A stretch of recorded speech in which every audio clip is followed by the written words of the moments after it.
What's good, y'all? Welcome back to the channel. Like, share, subscribe, comment.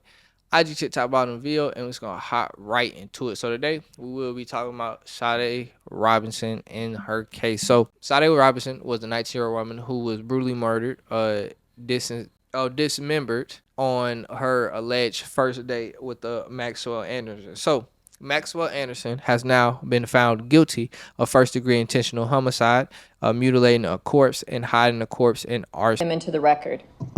As to count one, the verdict reads, we, the jury, find the defendant, Maxwell Anderson, guilty of first-degree intentional homicide as charged in count one of the information. As to count two, we, the jury, find the defendant, Maxwell Anderson, guilty of mutilating a corpse as charged in count two of the information.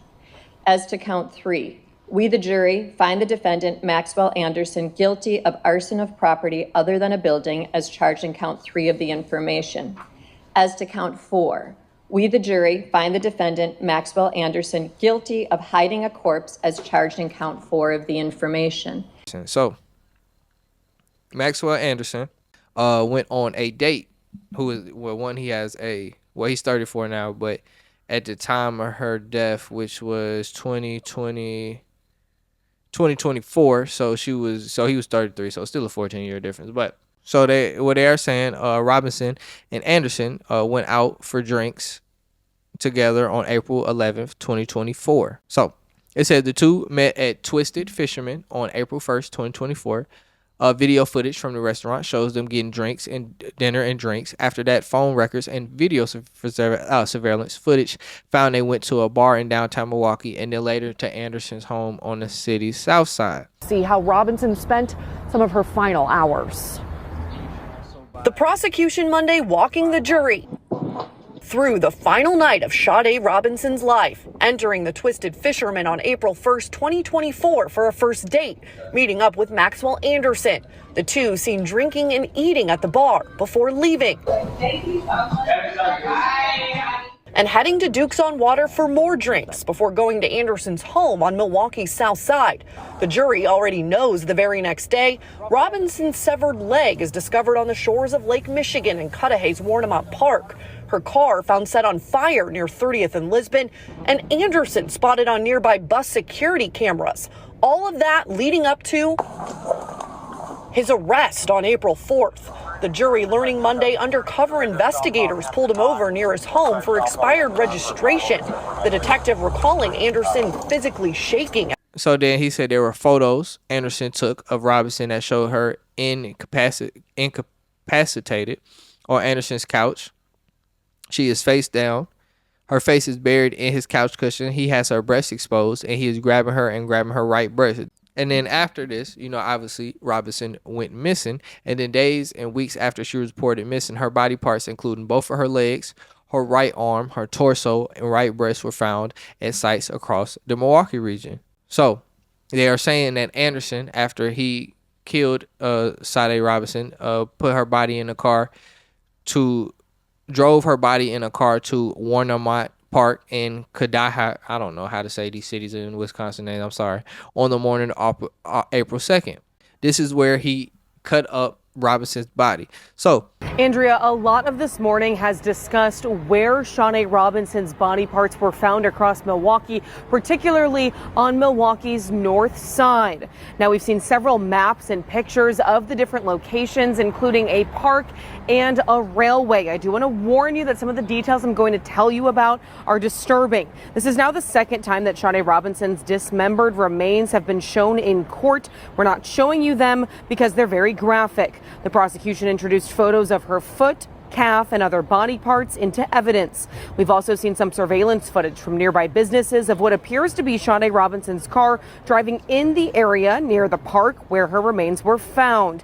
After that, the first body part that was found, they found Robinson's right arm washed around sore in Waukegan, Illinois on May 11, 2024. Her severed leg was found by someone walking next to the lake in Warnemont Park in the night of April 2nd, 2024. So that was literally the day of he did it. Somebody already found her leg. the reason why he also caught an arson charge because after he dismembered her body at the park, he drove the car to the north side of Milwaukee where he lit the car on fire and tried to cover his tracks. They say there's a video of him walking away from a burning car where we now from the crime lab, he used ignitable petroleum distilled to light the car on fire and he walks away. So this nigga, Anderson, let's just say is a nut ass niggas. Now, his sentencing is scheduled for August 15th.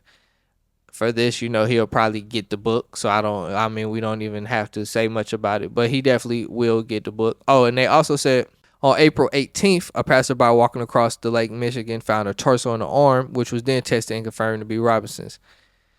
Now, as far as Anderson goes, he has a lengthy criminal record, which it has domestic violence, drunk driving, and disorderly conduct. When the police searched Anderson's home, they reportedly found blood in the walls and a sex dungeon in the basement. So this was a freaky ass nigga, as you could tell already. And some of the blood on the walls was tested and determined to be Sade's. They said as far as the source is unknown. So it is a little difficult to, the whole scene is disgusting, but it is a little difficult to tell how he exactly killed her. But we do know that he obviously, if he, I don't even know, bro. I don't know where to start. This is a sick and twisted individual. For him to do something like this, a woman he really didn't know. So he really didn't have any reason to do this besides that he just wanted to kill somebody and mutilate their body. It's just an interesting,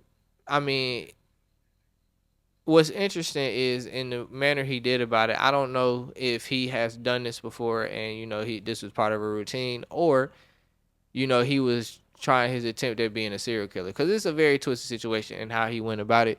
Basically, he did it like a pattern of other serial killers, which if you think about it, he lured her on a date, got her to come home with him like Jeffrey Dahmer.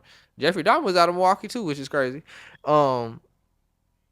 Maybe something in the water in Milwaukee, but he lured, I cannot say that word, lured her, and then got her to the apartment, and then he ends up, mutilating the body and doing some weird things to it. It almost feels, very similar to a Jeffrey Dahmer case. So he's definitely, I'm not going to say interesting, but it just makes me wonder if this was his first time or, he had done this before and they just ain't realized it yet. But neither here nor there, this man will be getting the boot and going to jail because as he's already being found guilty. But we will see his sentencing next month. But that boy is probably getting life. Well, before I even look, let me see if Wisconsin is a death penalty state. So Wisconsin does not have the death penalty, so he'll probably just get life without parole. So yeah, it's over with him for him. But he deserves it. He's a sick ass nigga. But that's all I gotta say though. Like, share, subscribe, comment. IG TikTok Bottomville, and we out.